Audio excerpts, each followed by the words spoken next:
lot of the times law enforcement officers rely upon the judgment of other officers. So if someone says gun, gun, gun, and one starts shooting, guess what? All the others are going to start popping too. Happens very often if it's more than one officer. That's why how you end up with, 5, 6, 7, 8, 10 gunshots, because there's multiple officers shooting. Each one shoots 1 or 2 rounds. You get to that number quickly, my friend. So this whole concept that progressives always love to use about like, they shot him 10 times. Bro, it's like 4 shooting. What do you expect? That's what's going to happen, dummy. So recently another ICE shooting occurred, this time killing Alex Pretti, a former nurse.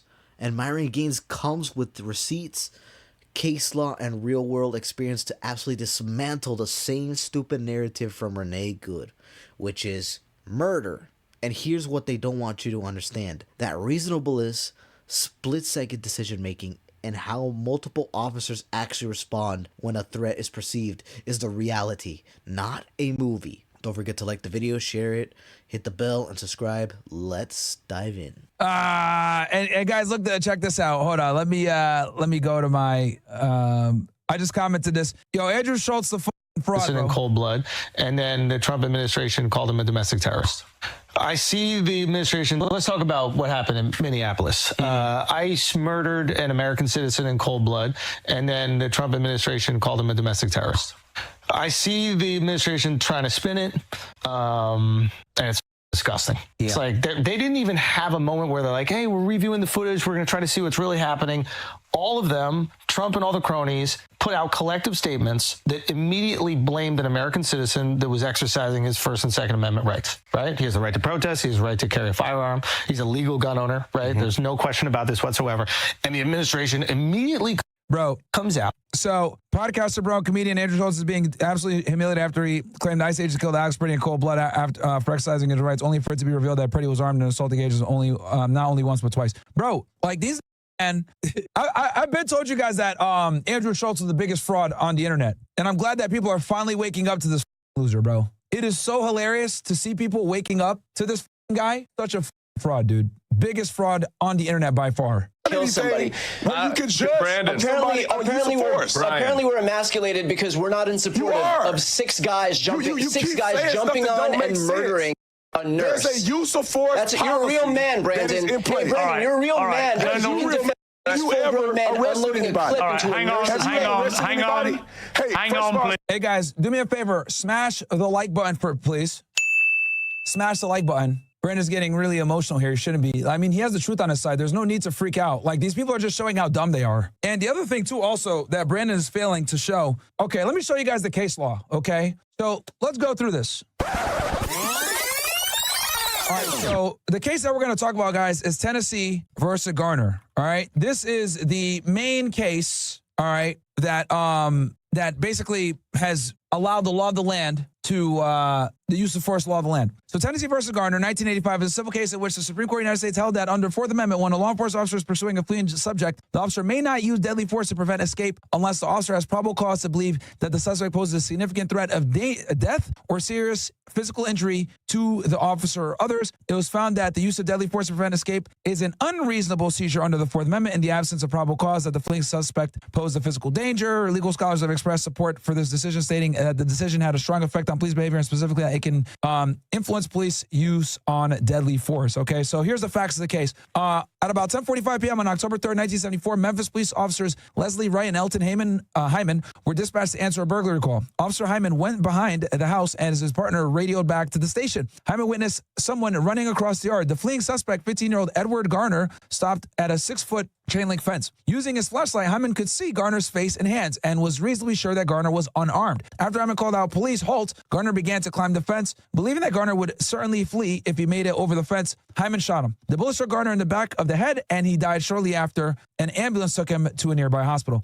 $10 and a purse taken from the burglarized home were found on his person. Hyman acted according to a Tennessee statute, a state statute, and official Memphis Police Department policy authorizing deadly force against the fleeing suspect. The statute provided that if, after notice of the intention to arrest the defendant, he either flee or forcibly resist, the officer may use all necessary means to effect the arrest. That's some real cowboy shit right there. Real shit. Sent that to the shadow realm. Garner's father then brought suit in the United States District Court for the Western District of Tennessee under the Civil Rights Act of 1871, 42 U.S.C. 1983, naming the city of Memphis, its mayor, the Memphis Police Department, its director, the Officer Hyman as defendants. The District Court found that Hyman's actions were authorized by the statute. On appeal, the United States Court of Appeals for the Sixth Circuit remanded for reconsideration of municipal liability under Monell versus New York City Department of Social Services. The District Court found the statute and Hyman's actions were constitutional. The Court of Appeals reversed. If the killing of a fleeing subject is a seizure for the purpose of the Fourth Amendment, it is only constitutional when it is reasonable. Okay? Keyword here, reasonable. All right? The court then found that based on the facts in this case, the Tennessee statute failed to properly limit the use of deadly force by reference to the seriousness of the felony. Okay? So what did this basically do? This basically, guys, set the precedent where the use of deadly force needs to be reasonable. Okay? Reasonable. Let me see here. And this is one of the main cases that led to that. Hold on. So, under the United States, a police officer may use deadly force to prevent the escape of a fleeing suspect only if the officer has a good faith belief that the suspect poses a significant threat of death or serious physical injury to the officer or others. And that obviously applies in other situations, whether or not they're fleeing or whatever. But basically, it comes into the concept of reasonableness. Okay, guys? It doesn't have to be true. It doesn't have to be perfect. It just needs to be reasonable. Okay. And then let me go Graham versus Connor. That's the other one as well. Sorry. So Graham versus Connor is the other one. Boom. Okay. So Tennessee versus Graham versus Connor was a United States Supreme Court case in which the court determined that an objective reasonableness standard should apply to a civilian's claim that law enforcement officials use excessive force in the course of making an arrest, investigatory stop, or other seizure of this person. Okay. So the outcome of the case was the creation of an objective reasonableness test in examining an officer's actions. That test over time via case law would evolve to a standard that could be summed up as, given the facts known at the time, would a similarly trained and experienced officer respond in a similar fashion. Okay. So these two cases, guys, are basically the backbone, right? Obviously, Graham versus Connor is more direct on this topic, but also Tennessee versus Garner. These two cases are the backbone of use of force in the United States. Okay. These two cases. So again, and I want to be clear about this, guys. It doesn't matter if they're right. It doesn't matter if the person wasn't actually armed. It doesn't matter what we find out after the fact. The only thing that matters is, what did the law enforcement officer or subject know at the time the trigger was pulled? Okay? So Graham versus Connor and Tennessee versus Garner, right? Hold on. Yeah, Graham versus Connor and Tennessee versus Garner are like the two big use of force landmark cases in the United States. All right, and this is why I get mad at these Brits, because they don't know what the fuck they're talking about. They don't even know these cases. Please, hang on. We can't hear you when you all talk. When you all talk at once, nobody hears any of you. Tim. Yeah. Guys, give me one in the chat that makes sense. Again, the name of the cases are Graham versus Connor for objective reasonableness and Tennessee versus Garner. Sorry, Graham versus Connor and then Tennessee versus Garner with a G. Okay? Give me ones if that all makes sense. But these are the two big use of force landmark cases in the United States that have set the precedent. Yeah. So I have a couple of things on this question of whether I've been an officer. This appeal to authority. I haven't, but you know who has? The chief of police of Minneapolis. The chief of police of Minneapolis. Excuse me, Brandon. Let me finish talking. The chief of police of Minneapolis gave a press conference. Man who shot Pretti. Brandon, let him talk. Well, actually, that's a good point. Smash the like button. We got only 982 likes. Let's get to 2,000.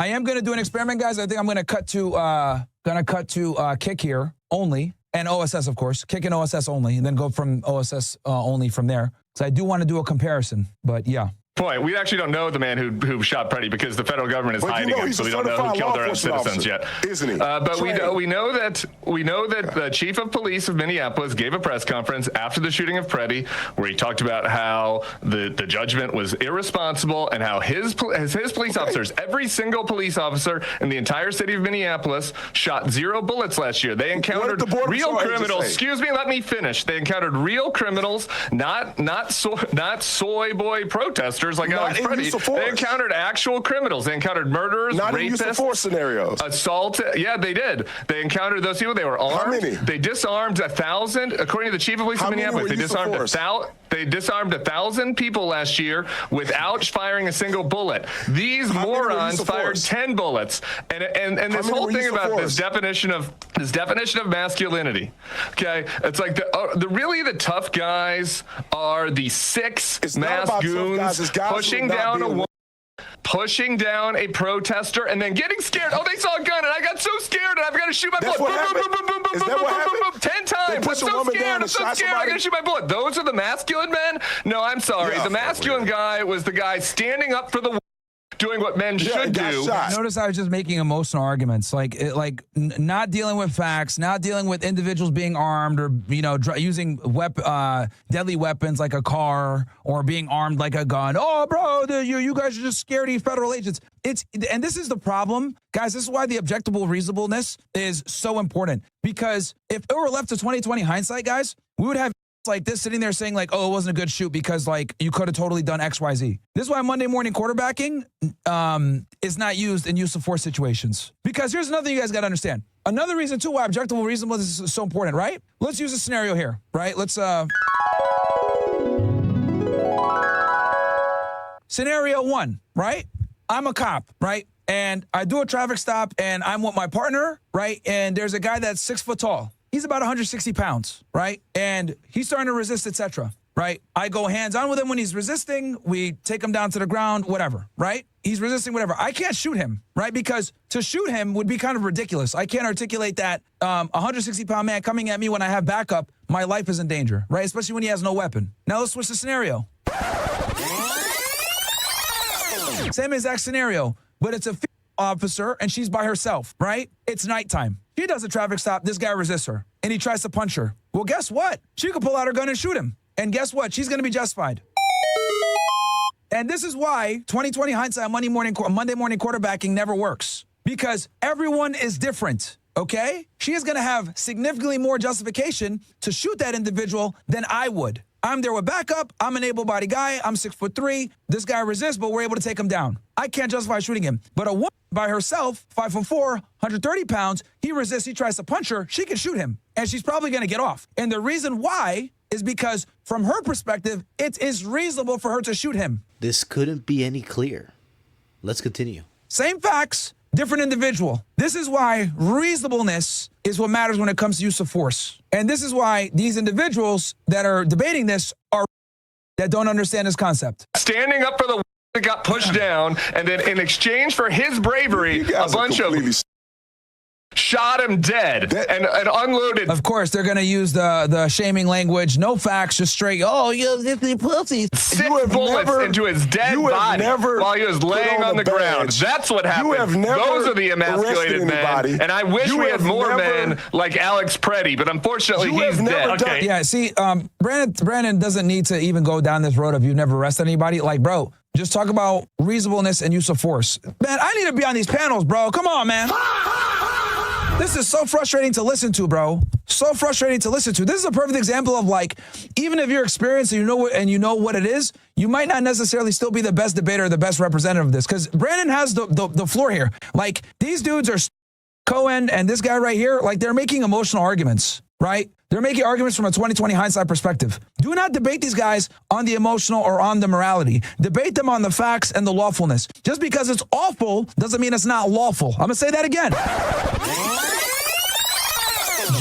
Just because it's awful doesn't mean it's not lawful, because it's 1,000% lawful. Okay? Let me bring in. All right, hang on. You never arrested anybody. You never carry a gun. You probably don't have a gun on you now. Quit acting like. If you in a scenario, think it's cool to just shoot people? Do you have a gun on you all the time? I'm concerned about your weapon. Yeah, man. Here we go. I'm concerned about your weapon based on your judgment and how big of a wuss you are. I was a police officer. Brandon, how many people you kill? Brandon, how many people you kill? If I may, Brandon, you don't have to be packing a gun to be a real man. I don't have a gun. More than most people in my country. The wussy said that. I'm saying that in order for you to judge a man who's making a life and death decision, in order for you to judge another man who's making a life and death situation, it would behoove of you or have any wisdom to be in a situation like that. I've been in a situation where I had to choose whether or not I had to shoot a person or not based on use of force policy and the threat of bodily injury or death. Did you do it? You have never done that. So it is weird for you to try to judge a person who's in that split-second decision when you don't even carry a gun. So how about you go on a ride along and do some training? It's pretty easy to judge, maybe actually. You'll have a better perspective. It's pretty easy to judge, actually. The guy was laying on the ground. He was a corpse, and the guy shot him from a distance. Boom, boom, boom, boom, boom, boom, 6 times. It's pretty easy to judge. Okay, there's multiple officers, bro. So each officer shooting 1 or 2 shots. It's very easy for you to get to that number. That's another thing he doesn't understand. A lot of the times, law enforcement officers rely upon the judgment of other officers. So if someone says gun, gun, gun, right, and one starts shooting, guess what? All the others are going to start popping too. Happens very often if it's more than one officer. That's why how you end up with, 5, 6, 7, 8, 10 gunshots, because there's multiple officers shooting. Each one shoots 1 or 2 rounds. You get to that number quickly, my friend. Okay? So this whole concept that progressives always love to use about like, they shot him 10 times. Bro, it's like 4 shooting. What do you expect? Yeah, that's what's going to happen, dummy. And you can obviously tell that guy panicked. He shit his pants. Let me bring in Jonathan. Let me bring in Jonathan. Look, there's a lot of movement going on here. Bavino's been sent packing from Minneapolis. Kristi Noem's been effectively gagged. A lot of heat on Miller and others for putting them up to the rhetoric. They all seem to suggest it all come from Stephen Miller. Trump clearly aware that this is not working politically, but ICE remain doing what they're doing in other parts of America. They're deporting a reasonably large number of people, although interestingly, less actually in the first year than Biden. Here, let me give you guys an example of what I'm talking about. You guys are going to get a little bit of a treat right now. You guys are going to get a breakdown of a shooting on. So let me show you guys how we do this real quick. Let me go ahead and get myself off, get my face off. Oh, no, get my face off. Boom. Let's make this thing big, and we're going to break this down with some commentary, Nick. 911, what's the location of your emergency? All the chat show, though. Hey, you guys better send somebody quick, man. There's a dude walking up the hill on Othello between Rainier. He walking up Othello up Rainier from Rainier, and he got a gun. He got a. Okay, so this is important. They get a 911 call. Guy has a gun. So now they're going to be on high alert, right? Gun in his hand, and he just pointed at everybody that drive by. Hold on. Let me get my face off the screen real quick, and we just give some boom. Okay. So they show up on the scene after this 911 call, right? Move. Drop it! He's in Seattle. They tell him, drop it. Drop it! Drop it! Drop it! Drop the gun! Drop it! He points it. Lit up. They all start shooting. What? Hey, behind you. So people sit there and be like, oh my God, he was already down. Why are they still shooting? Bro, it's multiple officers. They're all going to shoot because they're all in have different viewpoints. Now here's another guy. Where's he? North side of the street. This is the guy with the AR. He's gonna be on his back. Drop it! Drop it! Drop it! Drop it! So this is the cop that we saw the body the dashboard cam from, right? Drop it!